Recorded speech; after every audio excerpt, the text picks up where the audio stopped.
Hi, welcome to Mrs. Park's Algebra 1 class. This is Chapter 3, Section 4, Direct Variation. Okay, so why are we learning this?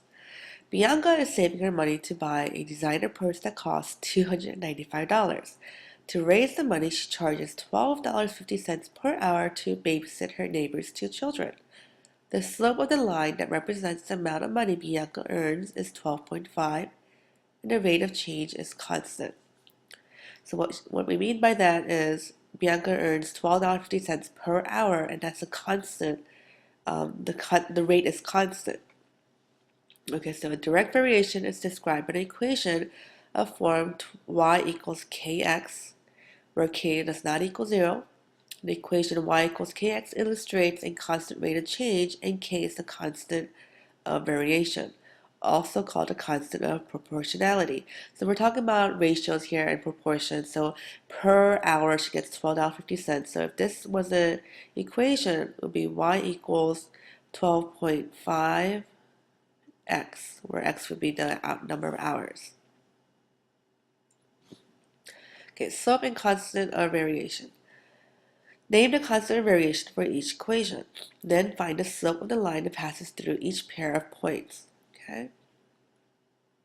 So really, the constant of variation is the slope. So here you see y equals negative 4x. So negative 4 is the constant of variation. It's actually saying it's a slope. So the slope formula is y2 minus y1 over x2 minus x1.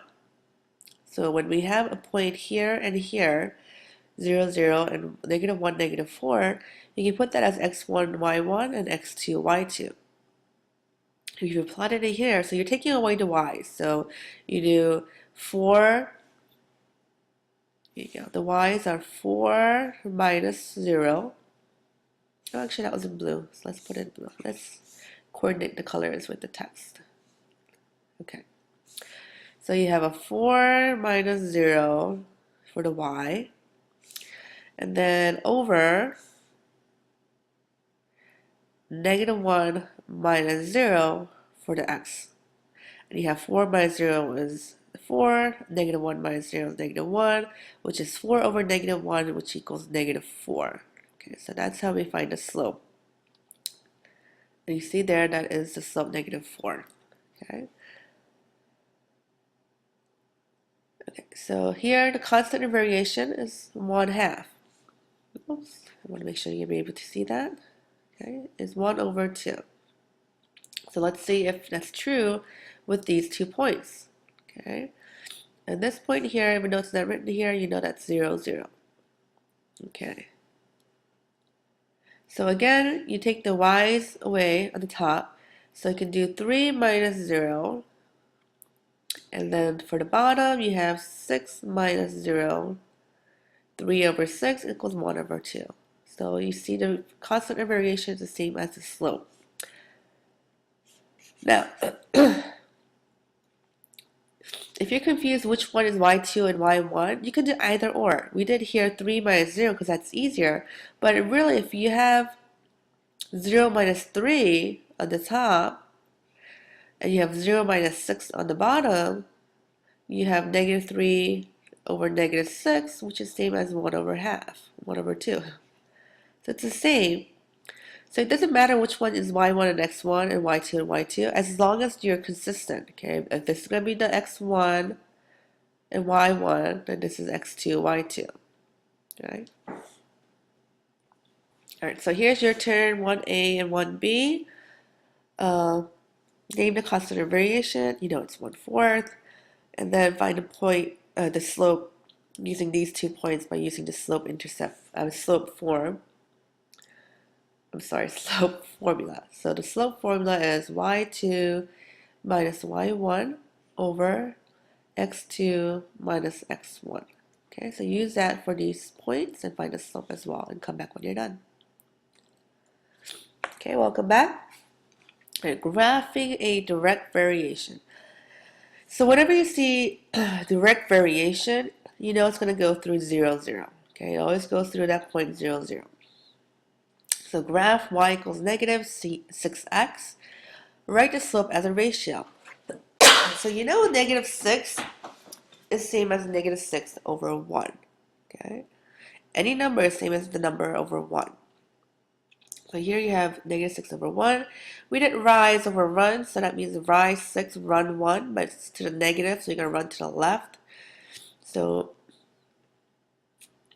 or you can also do move down 6. So we did left for running left for negative numbers, but if you don't want to run to the left, you can also go down. So you're going to go down 6. You have 1, 2, 3, 4, 5, 6. And then run 1 to the right. Okay? So you can't do both. If you're running down, you have to run to the right. If you're running left, you're going to go up. Okay, so draw a line containing points. So it goes through 0, 0, and that point we just made there, and that's a straight line, and there's your nice graph. Okay, so here's your turn 2A through 2D. Make sure if you don't have graph paper, there was a link on Edmodo where you click on it and you can print out a lot of graphing paper. So make sure you have that. I'm going to just show you, for example, how to do these problems.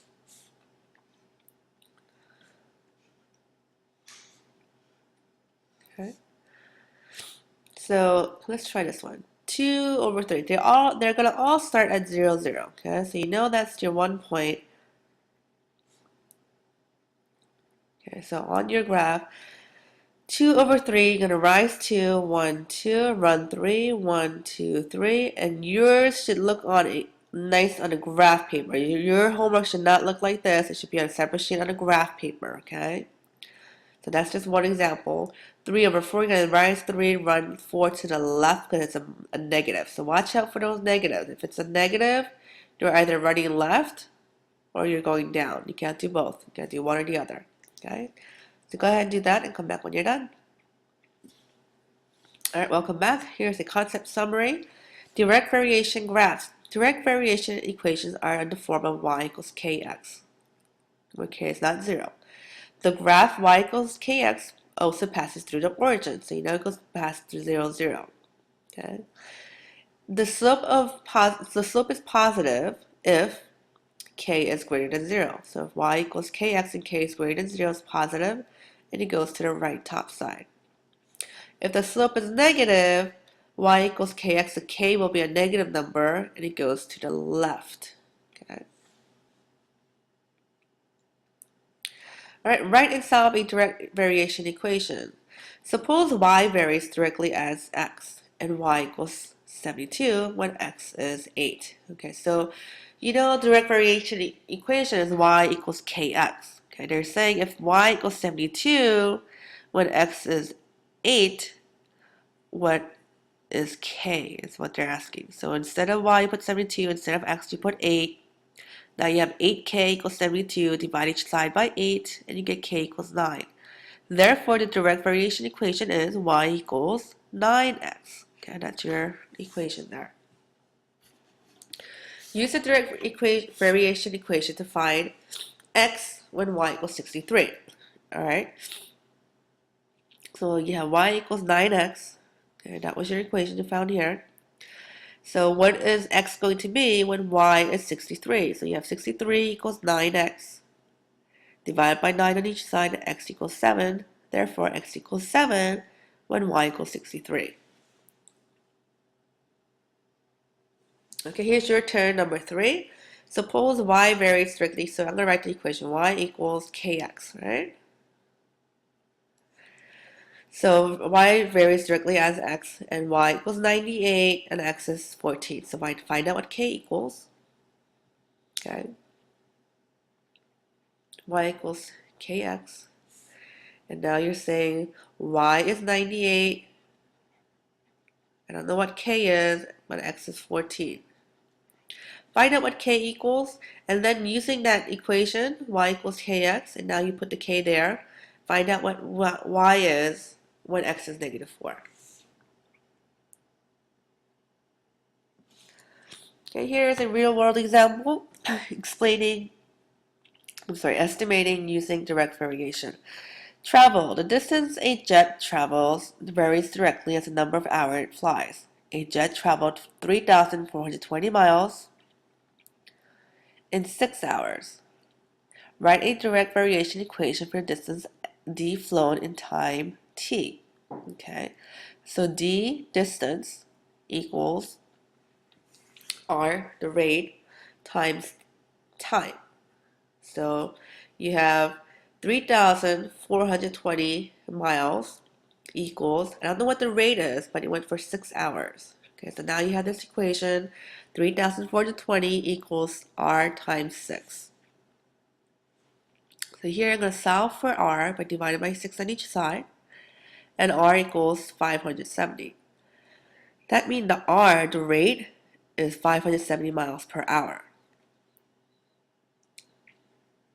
Now, you have the equation d, distance equals 570 per hour times t for hour. Okay, so in this graph will look like this. You have the time going sideways and the distance. It starts at 0. So at 1 hour, it should be about 570 miles. Okay. And then at 2 hours, it'll be a little bit over 1,000. And there's your graph. So it's C is estimate how many hours it will take for an airliner to fly 6,500 miles. So let's go about 6,500. 6,500 will be around here. And we know it's going to be around a little over 11 hours, looking at the graph. But we can also put in the equation. So here's your equation. So if you want to travel 6,500 miles, how many hours do we need to travel? So divide by 570 on each side, and you have t equals 11.4, so about 11.4 hours to fly 6,500 miles. Okay, so the last slide, here's your turn number 4, about hot air balloons. You see there's A, B, C, and D. Okay, write a direct variation for distance. Then you're going to graph the equation. You're going to estimate how many minutes it would take to ascend 2,100 feet. And how many minutes would it take to ascend 3,500 feet? Okay, so go ahead and try number 4. And when you're done with this, you're done with homework. So thanks for watching.